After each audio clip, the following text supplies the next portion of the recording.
Hello everyone. Welcome back to Movie Recapped Girl. Today we'll be looking at a psychological thriller movie called Exam. At the start of the movie, 8 candidates are seen preparing for a lucrative corporate job interview. Candidates give themselves a pep talk to get motivated, or make a few adjustments to their appearance before heading to the testing center. The room is dimly illuminated, with desks for each candidate arranged in an orderly fashion. Cameras are also present to keep an eye on their activities.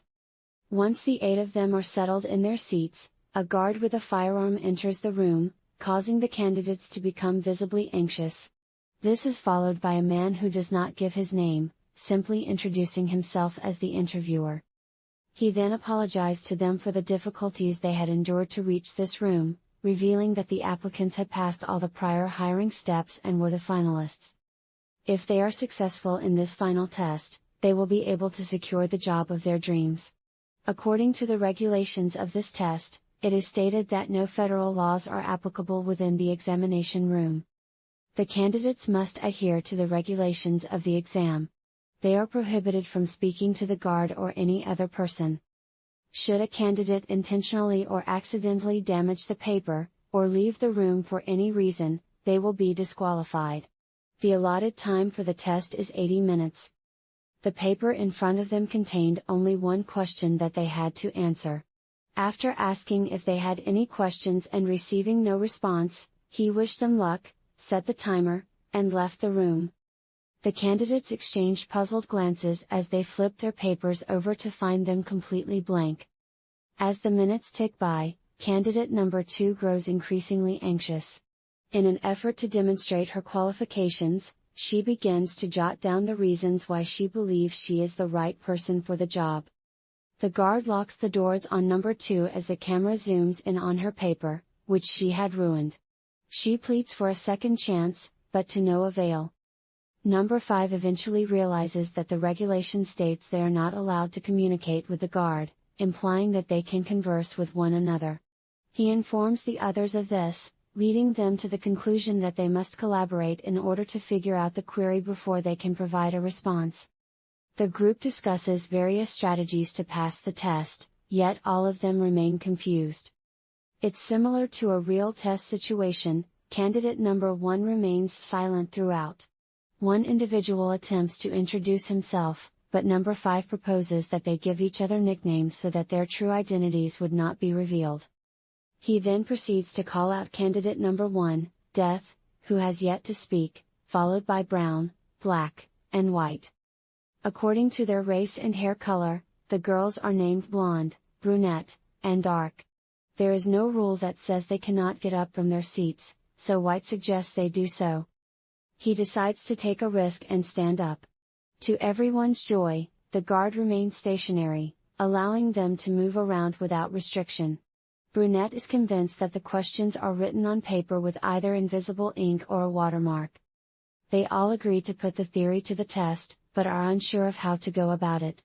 Brunette then stands up and uses the illumination from the lights in the room to check if there is anything written on the sheet of paper. Despite the fact that nothing is visible, she still insists that everyone check their own papers as the question could be in any one of them. Everyone follows her instructions, except for Death, who remains seated in silence. White takes his paper and examines it in the light. When they do not observe any results, they suggest that the writing might be visible under ultraviolet or X-ray radiation. The group then began searching for a switchboard to see if they could activate any other types of lights. When they couldn't locate one, they began to search for the source of the light themselves. Death is of no assistance to them and nervous remains seated. Blonde discovers strips of emergency lighting in the room. However, since there are no switches, the group has to smash the other light bulbs to create a state of emergency and activate the lights. Brown objected, claiming that they could not take such a chance, so they voted on the issue and eventually decided to proceed with the plan. After shattering all the light bulbs in the room, it was suddenly illuminated by the emergency black light, prompting everyone to search for the question on the paper, except for Death, but they were disappointed once more as they couldn't make out the question. Brunette requests that everyone take off the top layer of the strip light since it is not allowing light to pass through. This could potentially create ultraviolet rays, which could be beneficial. Using the woman's heels to shatter the strips, they were expecting to find a different kind of illumination. Unfortunately, they were disappointed as these lights didn't work either. White realizes that with only 60 minutes left, the group needs to come up with alternatives. Frustrated, he encourages them to brainstorm ideas. Suddenly, he remembers that since number 2 has been disqualified, they can do anything they want to her paper. The group of them congregated around her desk and attempted to trace the paper with a pencil, yet no query was revealed. White then tears the paper into sections so that they can try out different techniques. Subsequently, he urinates on one of the pieces of paper to see if it is responsive to liquid. Black and White got into a heated debate about what to do next, but their argument was cut short when they heard a deaf person's cry. The deaf person sat silently in his seat while the others looked on with amusement. The man then began to speak in French, inquiring if they could discern anything from the paper he held up, asserting that it mirrored their likeness. When Brown speaks, everyone is rendered speechless. He suggests that they are not taking an exam, but rather participating in a kind of gambling show, where the board members of the company have wagered on who will break down under the strain. He believes the only reason they are there is for the amusement of the board. Brown has been observing the SC game and Brunette believes the board members likely have more important matters to attend to. However, Brown believes money is not a priority for them. Given the amount of money they have in their lives, the board members likely relish taking risks. Now, each person has their own theories. Some suggest that the culprit might be the board itself, while others posit that the CEO could be responsible. The pressure begins to take its toll and they start to hurl insults at each other. The brunette confidently states that the CEO is so involved in the company that there is no one around to witness their altercation. Brown inquires of her how she is so knowledgeable about the CEO, as she has all the authority and control over everyone in the company.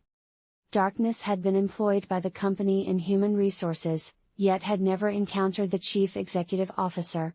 She applied for a more senior role and is now present. White discloses that he was approached and offered the job, while the others state that they had applied for it.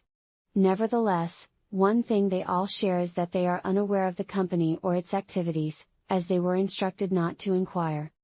Dark then explains that they are applying to buy a renowned multi-dollar pharmaceutical company. A few years ago, when a pandemic swept through the youth of the globe, Bai was the first to discover the remedy. Due to their chief executive officer, their yearly revenue is now $20 billion. Suddenly, Black proposed that the firm might have discovered a caretaker for the most recent fatal illness that has been claiming the lives of millions of people around the globe. Dark was instantly captivated and inquired Dark for more information. This made White suspicious, so he questioned Dark if she was also afflicted by the virus. Black denies any involvement and attempts to divert attention away from herself by taking a lighter out of the guard's pocket without saying a word. She then looked at the fire alarm, and the group decided to use a lighter to set it off, as the water from the sprinkler could help reveal the writing on the paper. Black climbs onto the chair, but is unable to reach the fire alarm. White assists her by providing a rolled-up piece of paper which she ignites and uses to set off the alarm. Before long, the rain begins to fall, yet the documents remain unchanged. Abruptly, the guard strides towards the group. At that moment, Black opens up the paper she was holding and reveals it to be hers. The guard dragged Brunette away as she accused White of betraying her in order to gain an advantage over the competition. Afterwards, an angry African-American man declares he will knock out any white people present. This causes the lights to turn off, and the group realizes they are voice-activated. They caution each other to be mindful of their words, as Death begins to weep again. The guard approaches the poor guy, who is being bullied by White, and orders him to leave. White watches as the unfortunate man tears up his own paper and eats it. Only 5 of the contenders remain. Black berates White for being aloof, but White insists they should be grateful for him eliminating their rivals. He also professes to know the answer to the question, yet refuses to divulge it to the others. In a burst of anger, Black punched him and knocked him out. The group then bound him to a chair and gagged him with a necktie. After some time, White regains consciousness. Dart takes off his gag and White requests his medication, explaining that he too is infected with the virus and needs to take his medicine every hour in order to survive. Black rummages through his pockets, but fails to locate a pill. This leads the group to think that White is simply making up stories, so they decide to let him go. Nevertheless, White insists that one of them has taken the pill and pledges to reveal the question if they return it. He soon lapses into unconsciousness again, shaking uncontrollably. Some people think he is pretending, but the medical diagnosis is that he is having a seizure due to the virus. With only 15 minutes left on the timer, they frantically search the room for the pill that he had mentioned, but to no avail. Desperate, they even check each other for the pill.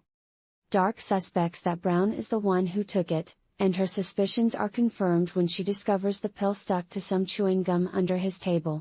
She attempts to give it to White, but Brown throws it away in the end. The dark-haired woman, under stress, stepped up to the camera and pleaded for the man to be saved, but her efforts were in vain as she had already spoken to him afterwards, thus disqualifying her.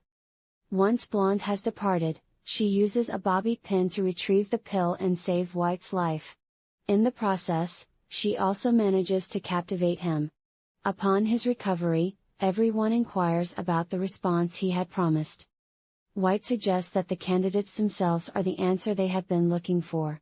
There is no definitive answer to their question, and the one who remains at the end is the solution. The rest of them trust him, but before they can act, White rushes to grab the gun from the guard, only for Black to shove him aside and take the weapon for himself. White confidently states that he won't shoot anyone, but then Black is attacked and the gun is taken. As he is about to fire it, he discovers that the gun has a fingerprint recognition system. White brandishes the gun and orders everyone to vacate the room, so he can secure the position for himself. Brown, not scared of being shot, calmly exits the room. A frightened Blonde follows, shouting "Lights out!" As she goes. The room is plunged into darkness, causing White to fire blindly. When the lights come back on, Black is lying on the ground, a bullet wound in his chest. White glances around and notices that the Blonde still has one foot in the room. He is about to fire at her, but then notices that the timer has ceased. He strides up to the camera and announces that he is the victor of the contest. The guard comes up to him and reveals that they still have 20 seconds left, leaving him in shock as he realizes he has been disqualified for conversing with Death.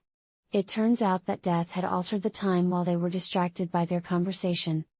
The last person standing was the Blonde. She entered the room and retrieved Death's spectacles that had been dropped when he was being removed.